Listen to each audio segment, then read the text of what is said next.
혼자 사시면 위험합니다. 처음 그 말을 들었을 때 속으로 비웃었어요. 64세 과부한테 친절한 남자, 뻔하지 뭐. 괜찮아요. 신경 쓰지 마세요. 아니, 이 동네가 워낙 외져서요. 밤에 무슨 일 생기면 정말 괜찮다니까요. 매몰차게 문을 닫았습니다. 등 뒤로 한숨 소리가 들렸어요. 그 남자가 돈 냄새 맡고 온 거라고 확신했거든요.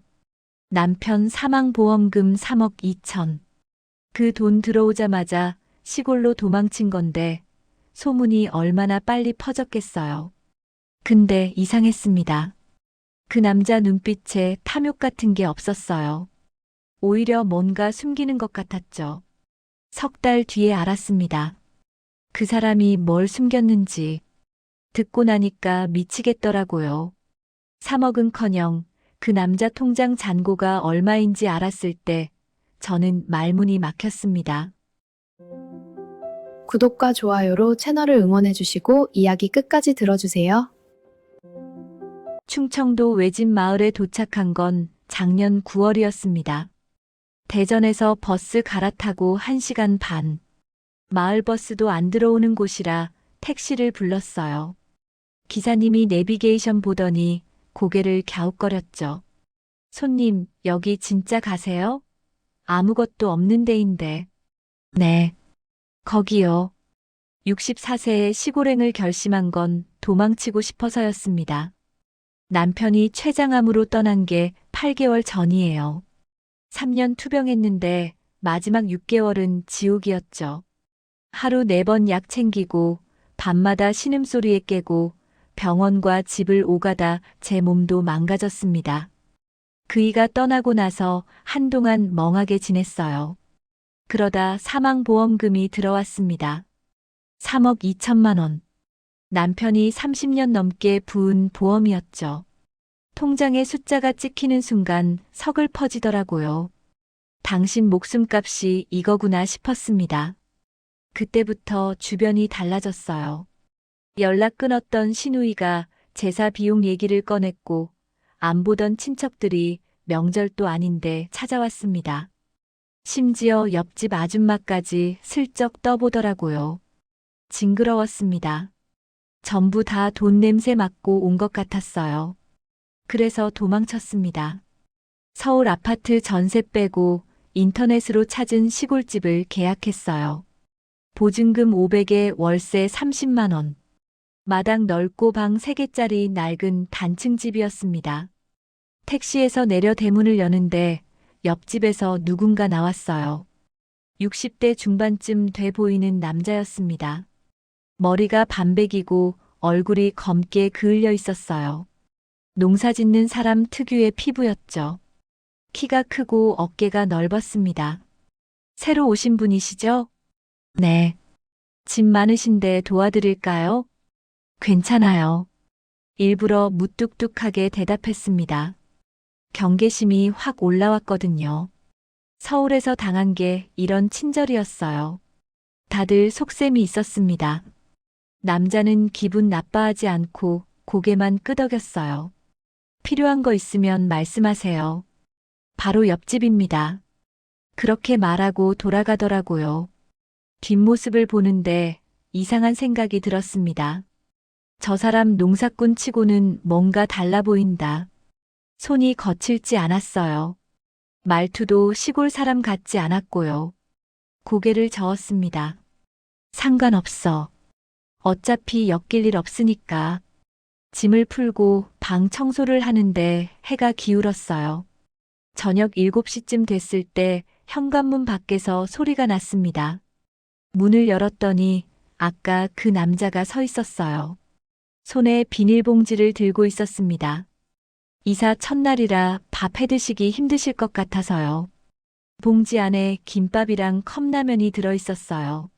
순간 말문이 막혔습니다. 고마우면서도 찜찜했어요. 왜 이러지? 뭘 바라는 거야? 감사한데. 괜찮아요. 저 혼자 해 먹을 수 있어요. 그냥 받으세요. 이웃이니까요. 남자는 봉지를 마당 평상 위에 올려놓고 돌아갔습니다. 거절할 틈을 안 주더라고요. 혼자 남아서 그 봉지를 한참 내려다봤어요. 서울에서는 이런 친절 뒤에 항상 뭔가가 있었습니다. 보험 권유, 종교 전도 아니면 돈 얘기. 공짜는 없었어요. 근데 이 남자는 뭘까? 시골이라 원래 그런 건가? 김밥을 한 줄 먹으면서 생각했습니다. 일단 거리 두자. 가까워지면 안 돼. 그날 밤 낯선 방에서 천장을 바라봤어요. 벌레 소리가 유난히 크게 들렸습니다. 서울 아파트와는 완전히 다른 세상이었죠. 근데 자꾸 그 남자 얼굴이 떠올랐어요. 왜 그런지 모르겠습니다. 뭔가 눈빛이 이상했거든요. 탐욕 같은 건 없었어요. 오히려 쓸쓸해 보였습니다. 나도 저런 눈을 하고 있겠지. 문득 그런 생각이 들었어요. 혼자 된 사람 특유의 눈빛. 남편 떠나고 8개월 동안 거울 볼 때마다 봤던 그 눈. 고개를 저었습니다. 아니야. 동병상련 같은 거 느끼지 마. 저 사람이 뭔지도 모르면서 그렇게 시골 생활 첫날이 지나갔습니다. 그 남자는 포기를 모르는 사람이었습니다. 다음 날 아침 마당에 나갔더니 대문 앞에 뭔가 놓여 있었어요. 비닐봉지 안에 고구마 5개. 쪽지도 없었습니다. 누가 뒀는지 뻔했죠. 사흘째 되는 날엔 배추 한 포기가 있었어요. 나흘째엔 파 한 단. 닷새째엔 달걀 한 판. 받아먹긴 했습니다. 안 먹으면 썩을 테니까요. 근데 찜찜한 마음은 가시지 않았어요. 일주일쯤 지났을 때 마을 슈퍼에 갔습니다. 라면이랑 생필품 사러요. 계산대에서 돈을 내는데 주인 할머니가 말을 걸었어요. 새로 온 분이지? 401번지. 네. 옆집 성호 씨가 요즘 부쩍 활기차네. 그 양반 5년 동안 웃는 거 못 봤는데. 가슴이 철렁했습니다. 성호 씨요? 응. 강성호. 내 옆집 사는 사람. 서울서 내려온 지 5년 됐어. 서울 사람이었구나. 농사꾼이 아니었어요. 할머니가 계속 말했습니다. 원래 말도 없고 사람 안 만나는 양반인데 요즘 아침마다 어디 가나 봤더니 내 집에 뭐 갖다 놓더라. 얼굴이 화끈거렸습니다. 마을 사람들이 다 보고 있었던 거예요. 그냥 이웃이라서 그런 거겠죠. 글쎄, 5년 동안 다른 이웃한텐 안 그랬는데 뭐라 대답해야 할지 몰랐습니다. 봉지 들고 허둥지둥 나왔어요. 집으로 돌아오는 길에 생각했습니다. 저 남자 뭐지? 진짜로 왜 저러는 거야? 돈 노리는 거라면 벌써 티가 났을 거예요. 보험 권유도 없고 뭘 팔지도 않고 그냥 농산물만 갖다 놓고 사라졌습니다. 집에 도착하니 마당에서 뭔가 부스럭거리는 소리가 났어요. 대문을 열었더니 그 남자가 있었습니다. 펜스 앞에 쪼그려 앉아서 뭔가 만지고 있었어요. 뭐 하세요? 남자가 고개를 들었습니다. 아, 펜스가 삐걱거려서요. 손 좀 봤습니다. 진짜로 펜스 수리를 하고 있었어요. 공구까지 가져와서요. 누가 해달랬어요? 안 해달라셨죠. 근데 위험해 보여서 짜증이 확 올라왔습니다. 아저씨, 저 괜찮아요. 혼자 살 수 있어요. 자꾸 이러시면 부담스러워요. 남자가 천천히 일어났습니다. 키가 컸어요. 저보다 머리 하나는 더 크더라고요. 부담드렸다면 죄송합니다. 사과하면서도 눈을 피하지 않았어요. 그 눈빛이 이상했습니다. 서운한 것도 아니고 화난 것도 아니고 그냥 담담했어요. 앞으론 안 그러겠습니다. 남자가 공구를 챙겨서 돌아갔습니다. 뒷모습을 보는데 마음이 이상해졌어요. 내가 너무했나? 싶었습니다. 저 사람 진짜로 그냥 친절한 건가? 근데 그게 더 무서웠어요. 미천없는 친절은 세상에 없다고 배웠거든요. 그날 저녁 펜스를 살펴봤습니다. 진짜 고쳐져 있었어요. 삐걱거리던 게 멀쩡해졌더라고요. 마음이 복잡했습니다. 밤에 불 끄고 누웠는데 자꾸 낮에 있었던 일이 떠올랐어요. 남자가 쪼그려 앉아서 펜스 만지던 모습, 넓은 등, 공구 잡은 큰 손. 순간 심장이 뛰었습니다. 깜짝 놀랐어요. 뭐야 이게? 64세 먹고 이게 뭐야? 이불을 뒤집어 쓰고 눈을 감았습니다. 아니야. 착각이야. 오래 혼자 살아서 그런 거야. 그렇게 생각하려 했는데 그날 밤 꿈에 그 남자가 나왔습니다. 9월 말이 되자 날씨가 변덕스러워졌습니다. 낮에는 햇살이 따갑다가도 저녁만 되면 비가 쏟아졌어요. 그날도 그랬습니다. 오후까지 맑았는데 밤 9시쯤 되니까 하늘이 뚫린 것처럼 비가 내렸어요. 혼자 거실에서 TV를 보고 있었습니다. 남편 떠나고 생긴 습관이에요. 소리라도 있어야 덜 외로우니까요. 그런데 갑자기 번쩍하고 번개가 치더니 집안이 깜깜해졌습니다. 정전이었어요. 핸드폰 불빛으로 더듬더듬 손전등을 찾았습니다. 서랍 어딘가에 넣어뒀는데 손에 안 잡히더라고요. 그때 천장에서 이상한 소리가 들렸어요. 뚝, 뚝뚝. 고개를 들었더니 천장 한쪽에서 물이 새고 있었습니다. 지붕이 낡아서 그런 거였어요. 계약할 때 집주인이 슬쩍 말했던 게 생각났습니다. 큰 비 오면 좀 셀 수도 있다고. 대야를 가져다 바쳤습니다. 근데 물이 점점 새지더라고요. 한 군데가 아니라 두 군데, 세 군데. 빗물이 줄줄 흘러내렸어요. 어떡하지? 멍하니 서 있는데 현관문 두드리는 소리가 났습니다. 쿵쿵쿵. 누구지? 이 폭우에 조심스럽게 문을 열었더니 그 남자였어요. 강성호. 온몸이 흠뻑 젖어 있었습니다. 우산도 없이 달려온 것 같았어요. 괜찮으세요? 불이 꺼지길래. 네, 괜찮아요. 지붕 안 새요? 이 집 원래 비 오면. 말이 끝나기도 전에 뒤에서 물 떨어지는 소리가 크게 났습니다. 뚝뚝뚝뚝. 대야가 넘치고 있었어요. 남자가 안을 들여다보더니 얼굴이 굳었습니다. 잠깐만요. 제가 볼게요. 제지할 틈도 없이 들어오더라고요. 신발도 안 벗고 천장을 살폈습니다. 핸드폰 불빛으로 이리저리 비춰보더니 고개를 저었어요. 지붕 기와가 밀린 것 같아요. 지금 임시로 막아야 됩니다. 그걸 어떡해요? 제가 할게요. 비닐이랑 테이프 있어요? 없었습니다. 이사 온 지 한 달도 안 됐는데 그런 게 있을 리가요. 제 집에서 가져올게요. 잠깐만요. 남자가 폭우 속으로 뛰어나갔습니다. 5분쯤 지났을까 비닐 뭉치랑 테이프, 사다리까지 들고 돌아왔어요. 위험한데 제가 올라갈게요. 이 비예요? 미끄러지면 어떡해요? 괜찮아요. 익숙합니다. 말리기도 전에 사다리 타고 지붕으로 올라갔습니다.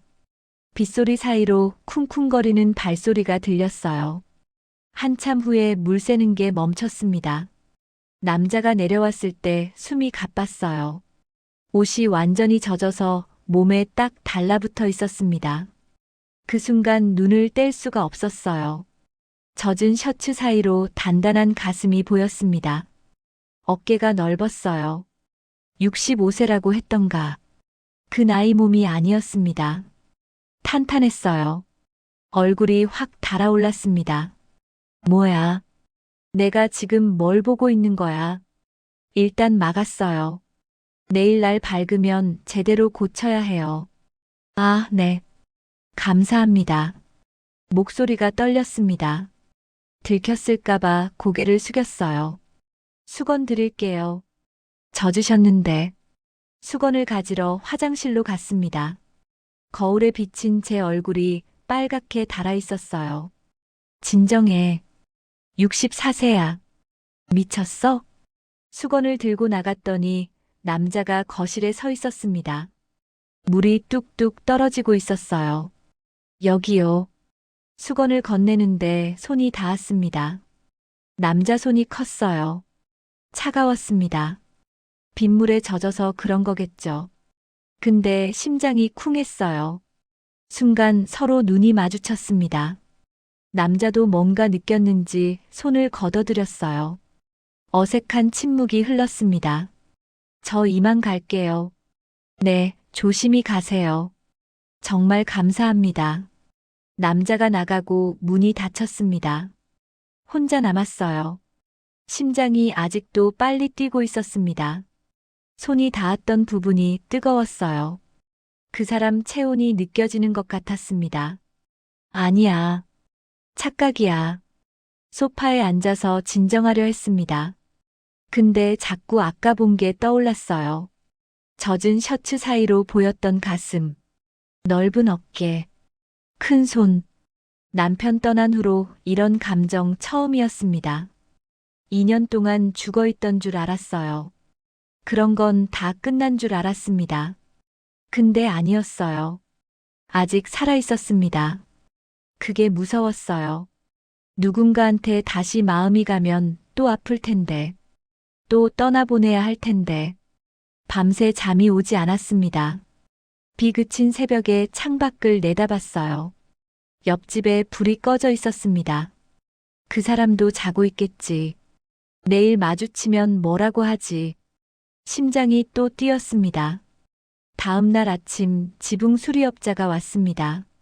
강성호가 불러준 거였어요. 새벽에 문자가 와 있었더라고요. 오전 10시에 수리기사 갑니다. 비용은 신경 쓰지 마세요.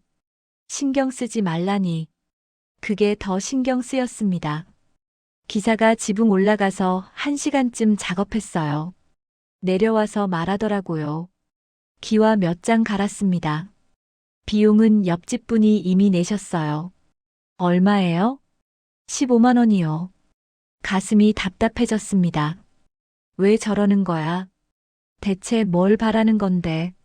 술이 끝나고 옆집으로 갔습니다. 초인종을 눌렀어요. 한참 만에 문이 열렸습니다. 수리비 드리러 왔어요. 지갑에서 15만 원을 꺼냈습니다. 남자가 손사래를 쳤어요. 그냥 두세요. 별거 아니에요. 별거 아니긴요. 저 부담스럽다니까요. 받으면 제가 더 부담스럽습니다. 뭔 소리야? 이해가 안 됐어요. 돈 받는 게 왜 부담스러워? 왜요? 왜 저한테 이렇게 잘해주시는 거예요? 남자가 잠시 입을 다물었습니다. 뭔가 말하려다 멈추는 것 같았어요. 그냥, 이웃이니까요. 거짓말인 거 알았습니다. 눈을 피하더라고요. 5년 동안 다른 이웃한텐 안 그러셨다면서요. 남자 표정이 굳었습니다. 슈퍼 할머니한테 들은 얘기였어요. 누가 그러던가요? 마을 사람들이요. 저한테만 유독 그러신다고. 침묵이 흘렀습니다. 남자가 한숨을 내쉬었어요. 들어오세요. 차라도 한 잔 드릴게요. 망설였습니다. 들어가도 되나? 근데 궁금했어요. 이 사람이 대체 뭔지. 남자 집에 처음 들어갔습니다. 깔끔했어요. 가구도 좋아 보였고 TV도 컸습니다. 시골 농사꾼 집 같지 않았어요. 거실에 앉으니 남자가 차를 내왔습니다. 녹차였어요. 찻잔도 고급스러웠습니다.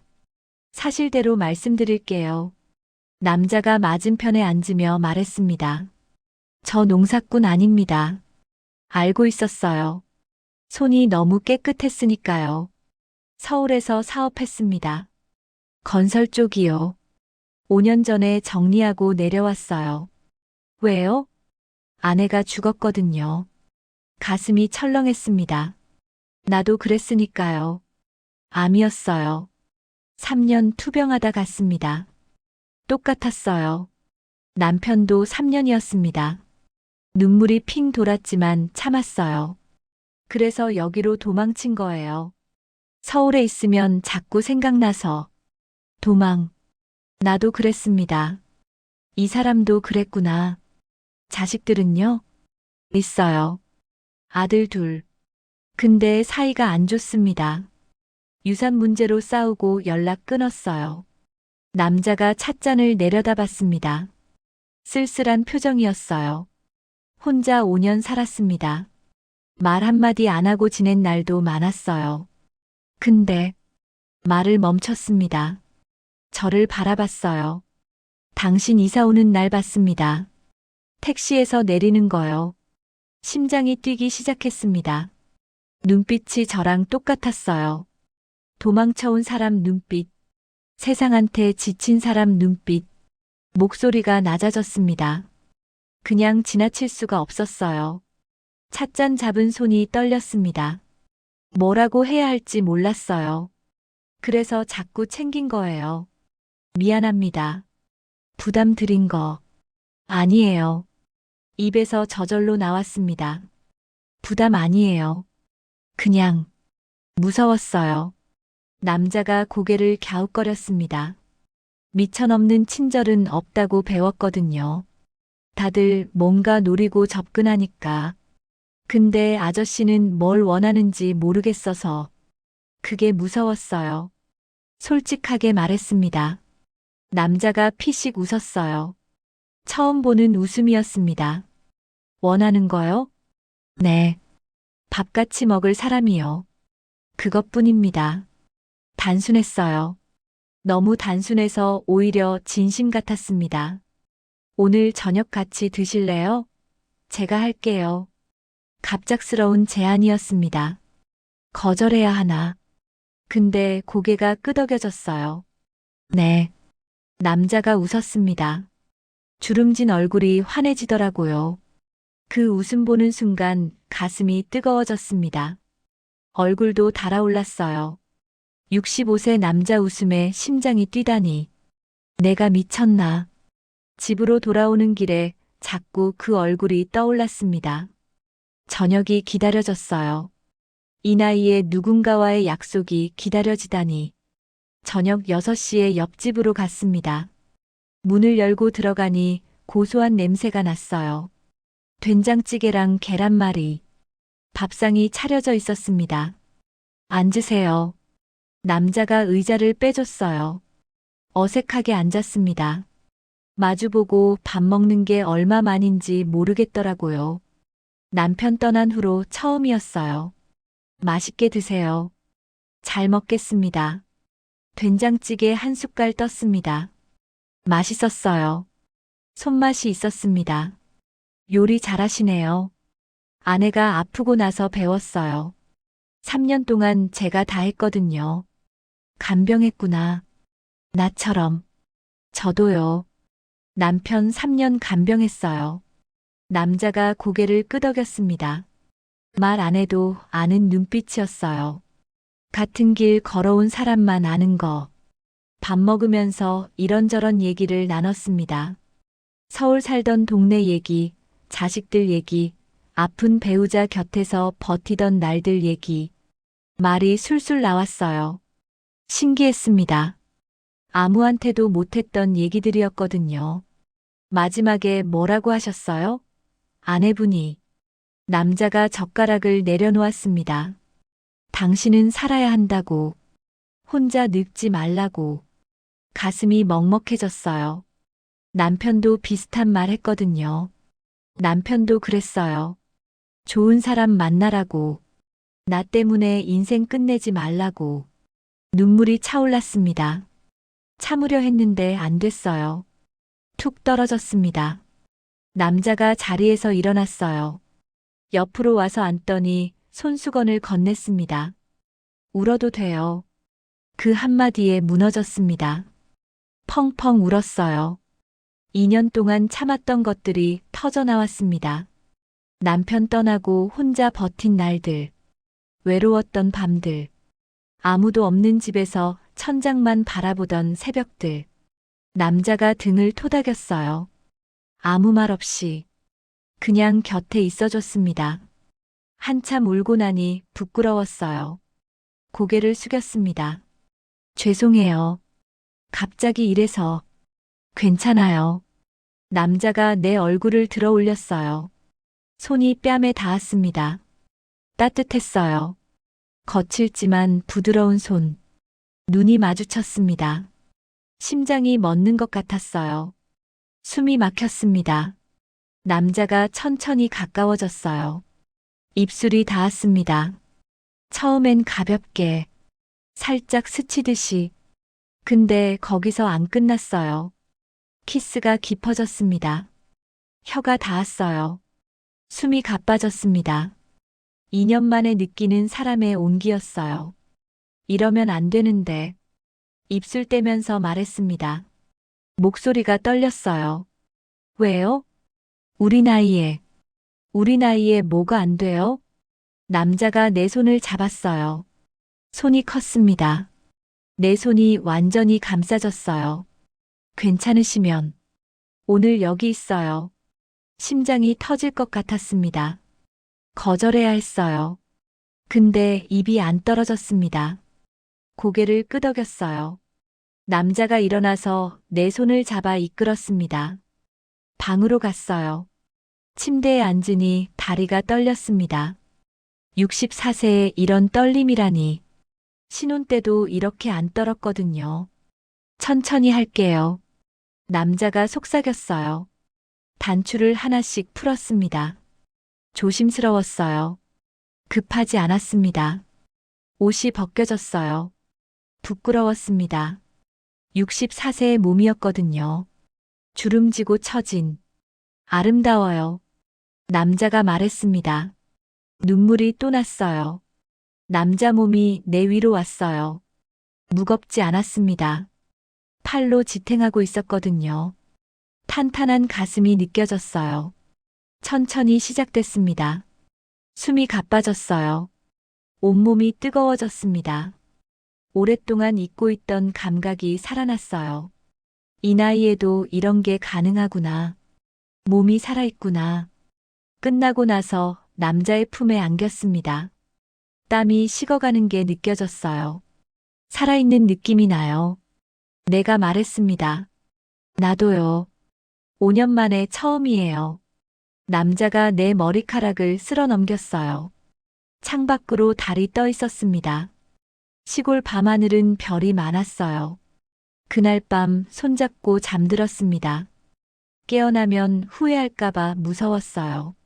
근데 그냥 눈을 감았습니다. 내일 생각은 내일 하기로 했어요. 아침에 눈을 떴을 때 옆에 사람이 있었습니다. 낯설었어요. 2년 동안 혼자 자다가 누군가의 체온을 느끼니까요. 성호가 아직 자고 있었어요. 편안한 얼굴이었습니다. 살금살금 일어나서 옷을 챙겼습니다. 거울에 비친 내 얼굴이 달라 보였어요.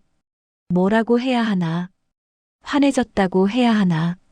화장실에서 세수하고 나오니 성우가 깨어 있었어요. 가시게요? 네. 집에 가봐야 해서. 아침 먹고 가세요. 괜찮아요. 저녁에 봐요. 어색하게 웃고 나왔습니다. 밖에 나오니 햇살이 눈부셨어요. 기분이 이상했습니다. 64세의 남자 집에서 하룻밤 자고 나오다니 꿈인 것 같았어요. 집으로 걸어가는데 마을 슈퍼 앞에서 아줌마 2명이 수군거렸습니다. 나를 보더니 인사도 안 하고 고개를 돌리더라고요. 가슴이 철렁했어요. 설마. 집에 도착해서 샤워하고 옷 갈아입었습니다. 점심때쯤 슈퍼에 갔어요. 주인 할머니가 대놓고 쳐다봤습니다. 어제 옆집에서 나오던데 숨길 수가 없었어요. 시골 마을이 얼마나 좁은데요.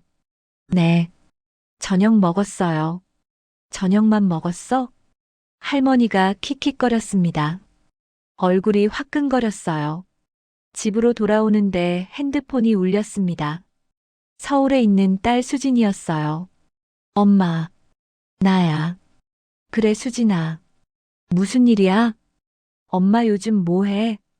갑자기 웬 전화지? 불안했습니다. 별거 없어. 그냥 지내지. 고모가 전화했어. 심장이 쿵 내려앉았어요. 신우이. 그 여자가 뭘 알았나? 뭐래? 엄마 시골에서 남자 만난다던데. 사실이야? 목소리가 차가웠습니다. 손이 떨렸어요. 그게 아빠 돌아가신 지 1년도 안 됐는데 엄마가 어떻게 그래? 아니야. 8개월이야. 1년 가까이 됐어. 근데 그게 중요한 게 아니었죠. 수진아, 들어봐. 뭘 들어봐? 아빠 장례식 때 엄마 손잡고 같이 울었잖아. 근데 벌써 다른 남자야? 눈물이 터졌습니다. 뭐라고 해야 할지 몰랐어요. 고모가 그러더라. 옆집 남자랑 밤새 불 안 껐다고. 마을 사람들이 다 수군거린다고. 신우이가 알아낸 거였어요. 그 여자 친척이 이 근처에 살거든요. 소문이 그렇게 빨리 퍼진 거였습니다. 수진아, 엄마 얘기 좀 들어봐. 안 들어. 지금 너무 충격받았어. 나중에 전화할게. 뚝. 끊겼습니다. 핸드폰을 들고 한참을 멍하니 앉아 있었어요. 눈물이 멈추지 않았습니다. 아프더라고요. 딸한테 저런 말 들으니까 내가 뭘 잘못했나? 죄책감이 밀려왔어요. 남편 영정 사진을 꺼내봤습니다. 짐 싸면서 가져온 거였어요. 여보, 내가 잘못한 거야? 대답 없는 사진. 온화하게 웃고 있었습니다. 저녁 때 성우한테 전화했어요. 나야. 얘기 좀 해요. 무슨 일 있어요? 우리 좀 거리 두는 게 좋을 것 같아요. 전화기 너머 침묵이 흘렀습니다. 무슨 일 있었어요? 딸이 알았어요. 소문 났나 봐요. 한숨 소리가 들렸습니다. 만나서 얘기해요. 아니에요. 당분간 안 보는 게 좋을 것 같아요. 미안해요. 전화를 끊었습니다. 손이 떨렸어요. 이게 맞는 거야. 너무 빨랐어.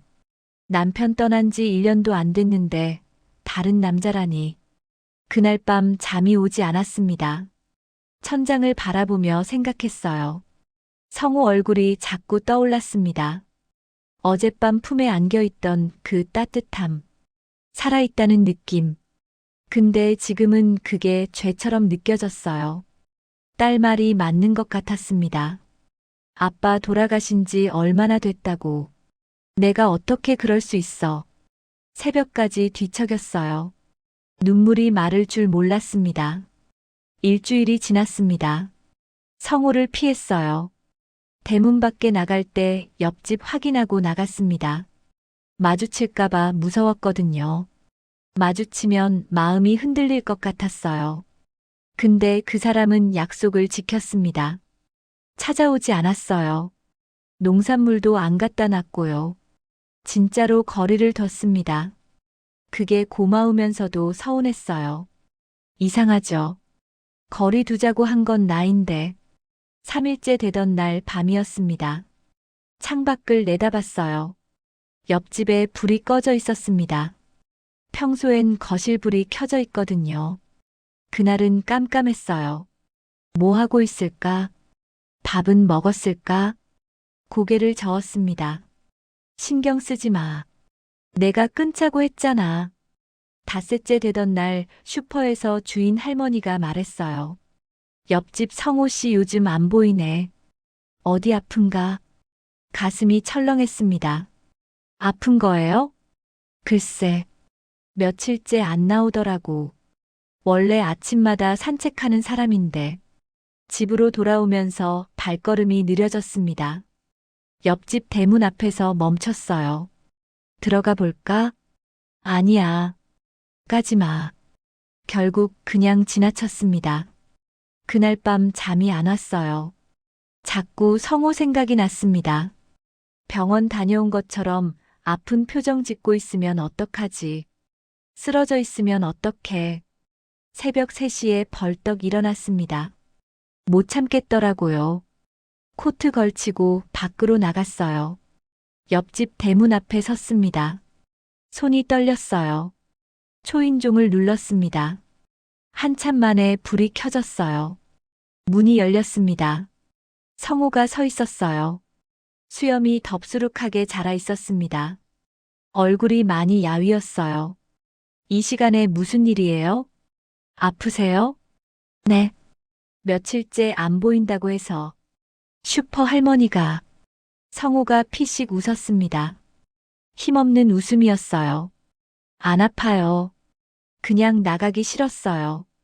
거짓말인 거 알았습니다. 눈이 충혈돼 있었거든요. 잠을 못 잔 눈이었어요. 밥은 먹었어요? 적당히요. 적당히가 뭐예요? 성우가 대답하지 않았습니다. 그 침묵이 답이었어요. 들어가도 돼요? 거리 두신다면서요. 가슴이 찔렸습니다. 내가 한 말이었거든요. 그러려고 했는데 못하겠어요. 솔직하게 말했습니다. 성우가 나를 바라봤어요. 일주일 동안 잠을 못 잤어요. 자꾸 아저씨 생각이 나서 목소리가 떨렸습니다. 딸이 뭐라 하든 상관없어요. 동네 사람들이 뭐라 하든 상관없고요. 근데 아저씨 없으니까 못 살겠어요. 눈물이 났습니다. 64세 먹고 새벽에 남자 집 앞에서 우는 꼴이라니. 성우가 문을 활짝 열었습니다. 들어와요. 안으로 들어갔어요. 문이 닫혔습니다. 성우가 나를 끌어안았어요. 품이 따뜻했습니다. 일주일 만에 느끼는 체온이었어요. 나도 힘들었어요. 성우가 말했습니다. 당신 없으니까 왜 사는지 모르겠더라고. 울음이 터졌습니다. 서로 끌어안고 한참을 그렇게 있었어요. 고개를 들었습니다. 성우 얼굴이 가까이 있었어요. 입술이 닿았습니다.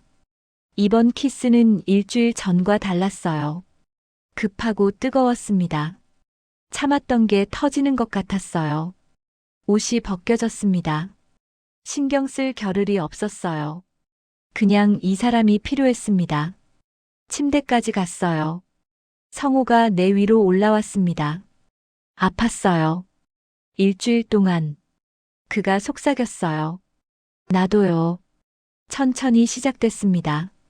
이번엔 더 깊었어요. 일주일간 쌓인 그리움이 한꺼번에 쏟아졌습니다. 숨이 가빠지고 온몸이 뜨거워졌어요. 끝나고 나서 서로 안고 누웠습니다. 땀이 식어갔어요. 창밖으로 새벽빛이 들어오고 있었습니다. 이제 안 밀어낼 거예요? 성우가 물었습니다. 네. 안 밀어내요. 그의 손을 잡았습니다. 무슨 일 있어도 이제 안 도망가요. 성우가 내 이마에 입술을 맞췄어요. 고마워요. 돌아와줘서. 아침 해가 떠오르고 있었습니다. 새로운 하루가 시작되고 있었어요. 이번엔 진짜였습니다. 도망치지 않을 거예요. 일주일 뒤 딸 수진이 내려왔습니다. 전화로 미리 얘기했어요. 만나서 제대로 설명하고 싶다고. 수진이 처음엔 거부했는데 결국 승낙했습니다. 토요일 오후 버스터미널에서 딸을 데려왔어요. 차 안에서 수진이 먼저 입을 열었습니다. 그 남자도 만나볼 거야. 고마워. 고맙긴. 아직 인정한 거 아니야. 목소리가 차가웠지만 그래도 왔잖아요. 그것만으로 감사했습니다. 집에 도착하니 성우가 마당에 서 있었어요. 정장은 아니었지만 깔끔하게 차려입고 있었습니다. 수염도 깎았더라고요. 안녕하세요. 강성호입니다. 성우가 먼저 인사했어요. 수진이 위아래로 훑어봤습니다. 한수진이에요. 악수는 안 했어요. 팔짱만 끼고 서 있었습니다. 들어가서 얘기하죠. 내가 말했어요. 거실에 세 사람이 앉았습니다. 긴장감이 팽팽했어요. 수진이 먼저 말했습니다. 솔직히 말씀해 주세요. 우리 엄마한테 뭘 원하시는 거예요? 직설적이었어요. 성호가 당황하지 않고 대답했습니다. 함께 하고 싶습니다. 함께요? 만난 지 한 달도 안 됐잖아요. 시간이 중요한 게 아닌 것 같습니다. 이 나이에는요. 수진이 콧방귀를 뀌었어요. 엄마가 돈이 좀 있거든요. 아빠 보험금이요. 혹시 그거 노리시는 거 아니에요? 수진아, 내가 말리려 했어요. 근데 성호가 손을 들어 괜찮다는 표시를 했습니다. 당연히 그렇게 생각하실 수 있어요. 성호가 일어나서 서랍에서 뭔가 꺼냈습니다. 서류 뭉치였어요. 탁자 위에 내려놓았습니다. 제 재산 내역입니다. 보셔도 돼요. 수진이 눈썹을 찌푸리며 서류를 집어들었어요. 한 장 한 장 넘기더니 표정이 바뀌었습니다. 이게 뭐예요? 서울에서 사업할 때 번 거예요. 건설업 30년 했습니다. 서류에 적힌 숫자를 봤어요. 나도 처음 보는 거였습니다. 예금 잔고, 부동산, 주식. 합치면 20억이 넘었어요. 몰랐어요? 수진이 나를 봤습니다. 고개를 저었어요. 나도 처음 봐. 성호가 말했습니다. 돈이 필요하면 제가 더 많이 있습니다. 어머니 돈은 관심 없어요.